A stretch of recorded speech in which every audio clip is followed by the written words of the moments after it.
This is a Raspberry Pi Pico based logic analyzer which can measure 24 channels at up to 100 MHz.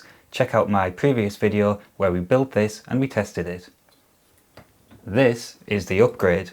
This is version 6 of the logic analyzer. This can measure up to 120 channels if you daisy chain them, and it can measure at up to 400 MHz. Let's have a go with it.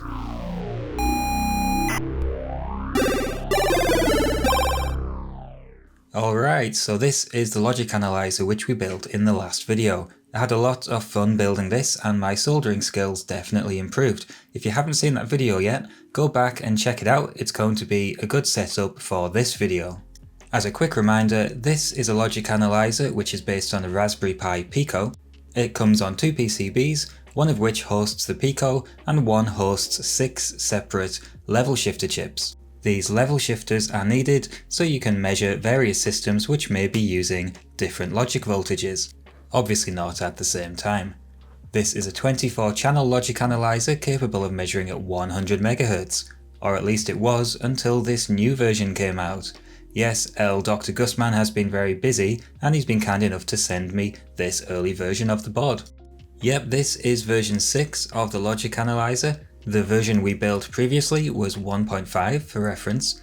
It is all on one board now, which was a common suggestion in the comments on the previous video. So obviously the layout has changed somewhat significantly, although the BOM hasn't changed that much. This one has been built with a Pico 2, which is going to allow us to take more samples. Here's a comparison side by side. You can see the size difference. It's going to be a lot neater now using this logic analyzer going forwards. There's a switch on here for selecting your reference voltage. You can have 5 volts, 3.3 volts, or an external reference voltage. We'll look at all this a bit more closely in a second. Previously, the voltage was handled with this jumper. You could pop it on to fix things at 5 volts or leave it off to use an external voltage. There's a socket and a header on either side of the board here. This is for chaining logic analyzers to increase the number of channels that you can measure at one time. Zooming in, there's a nice silk screen added now, which tells you all of the channel numbers as well as which pins should be used for reference voltages. This early batch of units has a small bug which has been fixed with the masking you can see on the top side of these chips. Also, check out how small the components are on this design. This would be really challenging to solder by hand, at least for me, and fortunately this unit came pre-assembled. So no build video today, we're just going to explore the new logic analyzer and have a go with it, taking a look at the software features. I'm also enjoying checking out the trace length matching on these traces. They're going off in all kinds of angles with all kinds of wiggly patterns on them. Down here we've got the slider switch for our reference voltage. I'm going to leave it at 5 volts because I'm going to be testing ZX Spectrum. Up here the Pico 2. You don't need a Pico 2 to run the new software. What this will offer you if you do have one is more samples, and that's about it. On the back we can see Dr. Gusman's logo, the title Logic Analyzer, and a link to the GitHub which you should go and check out. So obviously we want to have a go with it. Here is the ZX Spectrum. Those familiar with the channel will be intimately familiar with this machine inside and out by now. For those not familiar, this is a 1980s 8-bit computer by Sinclair, which was probably one of the most influential computers ever made. And that's why there's still a thriving specky scene out there. And it's probably the only reason this channel exists, if I'm honest. So we're gonna probe it up, starting with ground. Someone in the comments told me to always start with ground. Seems like good advice. Let's find a ground on the board and get going. I'm just hooking these special probes around the legs of the chips that I want to measure. These are fiddly as, and I'm not a fan of them. And later in the video, we're going to design an interface to go into the back of the specky so we can plug this logic analyzer directly in and analyze what's going on with the Z80 inside. That's going to make life a lot easier, but for now, let's endure using these fiddly, horrible little clips. So that's the data bus and the address bus probed. Before I do anything, I'm going to turn on the specky and make sure that I haven't shorted anything out or caused any problems by attaching the probes, and it looks fine to me. Now we need to install the logic analyzer software. You need to extract it from a zip file. You can get this from the GitHub, and you need to make sure you have a python.cfg, a Python config file in there. Now I had to make one by making a new text document and renaming it, and if you're going to do this yourself, make sure you go into your folder options, go to the View tab, make sure that you're not hiding extensions for known file types, otherwise you'll end up with python.cfg.txt, which won't work. Once you've done that, make a text file, rename it python.cfg, open it in Notepad, and you need to type in the path to this Python DLL. Obviously you'll need to install Python as well, then you'll be able to find the DLL, type in the path including the file name in this python.cfg file, and you'll be able to run the Logic Analyzer software, and it will give you access to all of the SIGROC decoders, which we'll be messing around with shortly. So we need to open up our Logic Analyzer device, going to pick COM4, it might be different for you, just try them all, click open device, and you can see that it has recognized the Logic Analyzer. Over in the top right of the window we can click capture, and now we can configure how we want to capture our data. We can see all 24 channels are here. We have to tick the box on the ones we want to log, type in a frequency in the top left, and some other information which will allow us to take some data. I'm going to start by just measuring the data bus and keeping it simple. I'm going to type in D0 to D7 along here, which corresponds to how I've probed the ZX spectrum. You'll notice that the frequency is set to 200 MHz, which is twice as fast as the previous Logic Analyzer was measuring. I'm going to turn that down a bit to 50, which is probably still way too fast for the ZX spectrum, but let's just see what it does. Okay, as expected, we can see what's happening on our data bus. It looks flat. Let's zoom out. That's just because the sample rate is so damn high. There we are, that looks a bit more like it. D5 isn't wobbling around. I guess I haven't plugged the probe on that correctly. I'll fix that in a second. For now, let's have a quick look at some of the things this software can do. Here's a full trace showing lots and lots of channels. I'm going to zoom in a bit so you can see what I'm doing. There are a few UI features which you would expect from something like this. For example, I can hide the channels that I'm not interested in. If I hover the cursor over some data, it's going to tell me how long each state was high or low in terms of nanoseconds or microseconds and samples. Clicking the eye up on the top left will return all of the channels to the view. Heading over to the bottom right of the interface, we can see some information about the sample which we're looking at. In this case, I had a frequency set to 25 MHz. I took a total of 1026 samples, 2 of which were pre-samples, i.e. 2 samples before the trigger conditions were met, and 1024 were post-samples, 24 channels in total, and the trigger was an edge trigger on channel 1 going positive. You can slide this slider around to fit more or less data in the screen, basically zooming in and zooming out in the x-axis. Right clicking on the top here gives us a few options, a few little features, one of which is measure, gives you information about timings and number of samples and things like that for each of the channels that you measured, which I can see being extremely useful. Another option we have in the top bar here is to shift data. So if we go down and click shift, we can choose which channels we want to shift the data on, left or right, by however many samples we choose, which I can also see as being useful. You can also drop a cursor here and there, and you can highlight regions across the top, which you can color and give names. By the way, I'm more familiar with automotive logging tools like vector tools. That's my normal job, and those things are so expensive, so I am impressed with how flexible this software is for something which is free. What about our capture settings? Well, I already mentioned that we can get up to 200 MHz out of this with normal operation. Here we have 200 MHz and 24 channels being captured. Check this out. It looks like the signals aren't moving at all until we move all the way out, and with our sample count here, we've only got a handful of oscillations of our signals. Let's check these numbers. 570 nanoseconds, 114 samples is 5 nanoseconds per sample, which is really impressive. Now don't be put off by the amount of samples in the screen here, I simply haven't changed the setting. In fact, if you have a Pico 2 integrated into your Logic Analyzer, you can take up to 384,000 samples, obviously divided by the number of channels which you're using. So I've put in a larger number here, and you can see that there are loads of samples, way more than I would ever need to analyze a problem with a ZX spectrum, which will be my most common use case of this thing.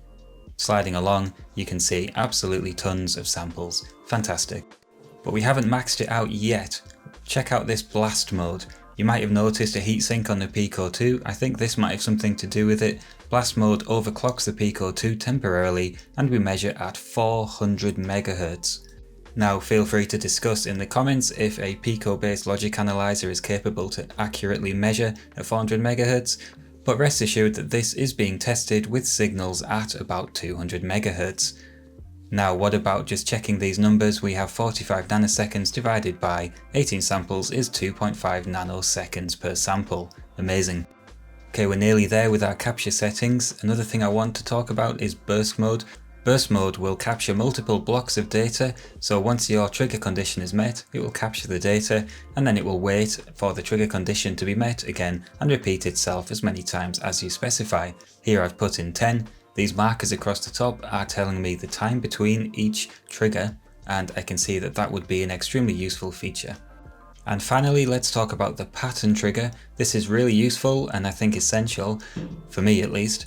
You choose which channel your pattern starts on, type in the pattern you're looking for, which might be an address on the address bus, and set off your capture. It's going to look for that pattern, say on the address bus, and start capturing when it sees it.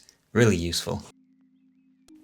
As I mentioned earlier, I did have a brainwave to make a interface so I can plug this directly into the back of a Speccy without even opening up the Speccy and monitor what's happening with the CPU. Well, here it is. It's just a bunch of connectors. I added a reset switch just because I wanted at least one interesting component on here, and I used this as my very first ever PCB design project as a way to get to grips with KiCad. This is version 1, we're going to see it shortly when we give it a trial run. I have proved out the concept, it does work, but this is riddled with errors and it's not been designed very well. So version 2 is already ordered, we'll get a preview of that at the end of the video. I'm having PCBWay assemble it for me, who are kindly sponsoring the video today. They make it very easy for noobs like me to order PCB prototypes. I'm ordering 5 of these. Quite like the process where you upload your Gerber files, they give you a preview and they do a manual review before they allow you to press go and spend your money, which is really good and good for people like me who will be making mistakes. So thanks PCBWay for sponsoring another video for me. So while that's being built, let's have a look at the decoders in the software. The SIGROC protocol decoders. It has lots of built-in decoders in this SIGROC library and they've all been incorporated into the software here for this logic analyzer. I'm scrolling down here to the Z80 on the SIGROC wiki and I can see that in order to decode the Z80, the SIGROC decoder demands that I have the data bus, M1, read and write. So I'm going to rejig my probes around so I've got all of these signals and we can see what the decoder can do. It's hopefully going to give us something like what we see in this picture, opcodes and hex data. My test setup's looking a bit neater now. I've removed the address bus, we only have the data bus, the ground and M1 read and write. Here we can populate it. I've added the Z80 decoder from the list on the top right. I'm going to fill in channels D0 to D7. Maybe this could be automated, seems like a simple bit of software to write. Anyway, red ones are required, I've filled them in and now we should see some decoded data when we run a sample. I've found with these decoders that it's important to run at around about, I'd say up to double the clock frequency of the thing you're measuring. Otherwise, some of the signals will appear to be asynchronized if your frequency is too high and the SIGROC decoder throws up lots of errors. So I found a sweet spot here, I can see lots of nice data. If you're anything like me, and I assume lots of you are, you want some context here, you want to understand what you're looking at. So I'm going to have a look at my favourite book, the Spectrum ROM Disassembly, in particular the keyboard scan routine, because when the Spectrum is idling like we've left it here, all that's happening is the keyboard scanning routine is running around and around. So what are we looking at here? If you're not too familiar with opcodes and hex, let's have a quick explanation. You can see that the data bus is read at various intervals. That seems to coincide with M1 and read going active, which is low. This means that every time the Z80 is reading data from somewhere, we're taking that data and showing it on here. M1 being low is also significant because this means that the CPU is in its instruction fetch cycle. It's trying to read an instruction and that instruction comes on the data bus and we can express it as a 2-digit hex number. In this specific case, while the ZX Spectrum is idling, that instruction is coming from the ROM chip. So we're reading a instruction from the ROM so the Z80 knows what to do next basically. Let's have a look at the data bus. We can see that we have a number from D0 to D7, 10010111, reading from the bottom to the top. So let's drag in our calculator. We can convert that from binary to hex, typing it in front to back. It says E9 and that corresponds with what's at the top of our Logic Analyzer window here. The Sigrock decoder has done that hard work for us. So the Z80 has asked the universe what it should do next. The ROM chip has answered with E9. Well, what the hell does E9 mean? E9 corresponds to a particular action for the Z80 to do. And what is that action? Well, we can look it up in opcode tables because there's bloody loads of possible things that this Z80 can do. I'll type E9 in here. We can find it in the table there. The tables are nicely arranged, so we have E on the left there and we look for 9 across the top. We find our opcode. This particular opcode is JPHL. That literally means jump to the instruction at address location, whatever number is stored in the HL register, which is just a storage location within the Z80. If we were monitoring the address bus, we would see on the next instruction cycle that the Z80 looks for whatever instruction is in that address. Okay, I hope that was easy to follow and helped some of you who aren't too familiar with this. Let's move on to our example. So here's the Spectrum ROM disassembly. As a reminder, we're just sitting idling on this screen and it's looking for key presses. And there's a keyboard scanning routine which we can follow around.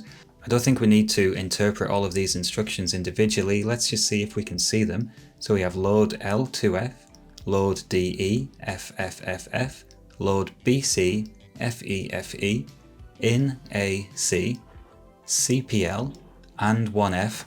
And there it is, we can see the keyboard scanning routine happening before our eyes, which I think is really cool. Just as an aside, you see that BF there? I'm not sure what that is. Is it something to do with dynamic RAM refresh? Maybe when we get the double Logic Analyzer setup going with the new interface I've ordered, we'll be able to see the address bus and we might get some more clues. Speaking of which, here it is. Version 1 has arrived with some free stickers. Lovely, I like free stickers. Let's open it up and let's have a look. Minimum order quantity for a run of PCBs is 5, so I'm going to have 4 spare. I would offer to give them away, but you're going to see that there are some errors. I'm going to need a new version. Either way, I'm very proud to receive my first ever PCB that I've designed myself. Here's the little happy little transistor skipping with a diode as a skipping rope, one of the little characters you see in the artwork on the channel. Reset switch up in the top left there, and these are our 2 sockets for the headers, which will connect to the 2 logic analyzers. Got each of the signals marked up just for clarity. And down the bottom here we have the edge connector. I've got myself a few of these 90-degree headers, or sockets, sorry. I couldn't find the exact size that I needed, so I got one that's a little bit too big. I'm just going to have to cut off a few of the legs. So here's the first big error, the edge connector socket doesn't fit. I've put 2.54mm spacing here and that's wrong. It's actually wider than that between the 2 rows of joints. So I'm going to need to redesign that in version 2 of the board, but we're going to make it take it because I'm keen to see if everything works, so I've bent the legs a bit and this'll do. I have since learned that if you print your PCB design, you can hold all of the parts up to it and make sure that the footprints are correct, so lesson learned. Let's get the rest of this soldered up. I have also realised that the headers for the logic analyzers aren't far enough away from the edge connector for the bigger spectrums like the toast rack, for example, so in the next design I'm going to make the whole board a little bit taller. I've also soldered on the reset switch. I'm excited to see if that works too. It looks a bit daft with those sockets being too long, but in the future I'll get the right size ones. I've had to do some patching here with some enamelled wire because the pinning of the connector on the old logic analyzer that I have is completely different to the new one, so a bit of bodge work there. I will be getting a second version 6 logic analyzer, so on the next board I won't have to do that. And I had such trouble with those headers, I ended up taking one of them out of the system and plugging it in so it's hanging over the keyboard, which looks daft, but at least all the signals are getting through. And crucially, the ZX Spectrum still works with the interface plugged in, so I'm not shorting anything out. Here are the results. I've set up a multi-device config in the Logic Analyzer software. The top 24 channels are the first logic analyzer. I've got these set for the Z80 data bus, M1 read and write signals, MREC and RQ. The second logic analyzer is channels 25 onwards, and in here I just have the address bus lines, and they're a bit mixed up because I've had to do some patching. Should be a bit neater in the future. You know, it's actually possible to chain up 5 of these logic analyzers at the minute. That makes 120 channels, so you could measure, in theory, 120 channels at 400 MHz. That's fantastic. For this capture, I've set up a pattern to detect, starting with 010, which is active M1 active read. So I'm looking for the Z80 fetching an instruction, and I've put an instruction in here in the next 8 bits, which corresponds to the data bus, and here are the results. Amazing! All of those channels, a whole data bus, a whole address bus, and some control signals. That's fantastic, all without having to even open up the machine. It's working perfectly. Let's have a look at the top here, and we've got more data than we did before. As before, we've got the instructions in green, in hex, and then the kind of decoded instructions in blue, but at the top now we have what's on the address bus. Remember, the address bus we're seeing here is pretty much representing the address that the Z80 is going to look for its next instruction. So as it does one instruction, it increments its program counter by 1, and the address on the address bus goes up by 1, and so on. You might recognize these commands in blue. This is the keyboard scan routine, obviously, which we were looking at earlier. And we can now also follow along with the address in orange corresponding to the first column in our ROM book, 0280, 0296, etc. Now I really like this command just in terms of seeing stuff working. So 2B in green, that code corresponds to the command JR. Oh well, if we look at the opcode table, JRZD. This is one method of jumping to another instruction rather than just incrementing the address by 1. So the instruction we started on is address 029B. We can see that in the top left. And depending on the value of Z, which is called the 0 flag, it's just a 1 or a 0, we add or subtract the number D. And D is read in on the next cycle, so we can see it's come in as 0E. That must be what's coded into the ROM. And we can do a little bit of maths with our calculator and see where we should end up. So if we take 29B and we add E to that, so 29B is where we started, add E, and we get an answer, which is 2A9. Now there's a particularity here. The program counter would have incremented by 2 anyway, so the number we put in is actually the number we wanted minus 2. So we need to add 2 again to our result. Hope that made sense. And what we get is 2AB. If we look up in the top right, that's where the next address was fetched from, so the jump routine command worked. Now I was interested in these little pink bits on the data bus where we get FF on the data bus. Now we can see the address bus. In this particular case, the address bus was reading FDFE. You can see that there's loads of these at regular intervals, so let's scroll over to the next one and see what the address was set to at that time. So we have FF again on the data bus, and now it's FBFE. I feel like this might have something to do with dynamic RAM refresh, but I'm not sure, so maybe you can help me out. Comment if you know what this is. We need to make some amendments to our board design then. So here I am rerouting some signals to 2 single row header footprints, and I'm spacing them appropriately and just starting to do some routing again, and obviously occasionally having to delete everything and start again as I realise I've bollocksed something up, but we get there in the end. In the previous version I didn't use planes for the grounding, so I'm properly doing some flood filling now for the copper ground plane, which is a bit better I think in terms of design practice at least. I don't know, still learning. And here's what it looks like, looking a bit more professional, I guess. I've put some more silk screen on there, it says happy little diodes, things like that. And it's all a little bit taller as well, so it should hopefully be compatible with the larger ZX Spectrum models too. I'm just previewing the Gerber files before I send them off to PCBWay for manufacture. That looks about right to me, I guess. So let's get it uploaded, let's spec our boards on PCBWay's nice and easy to use interface. This time I'm going with black PCB with white silkscreen. I think that looks quite cool. Having a look at the preview now I've put it into the cart, it will be reviewed, then it will be approved, I'll be able to pay for it, and I look forward to receiving them in the post. It's exciting this, you know, making stuff. Highly recommend it. And here it is, it arrived, it looks lovely in black, and here we have version 2 of the Logic Analyser interface. Now I've built it up, here it is, all finished. The edge connector did fit, thankfully, and it's ready for testing. I'm going to pop in my version 6 Logic Analyser from Dr. Gusman, and I'm waiting for the second one to arrive so I can have them running without any patches. So stay tuned for much more tinkering with this thing. Until then, please like and subscribe, and I'll see you next time.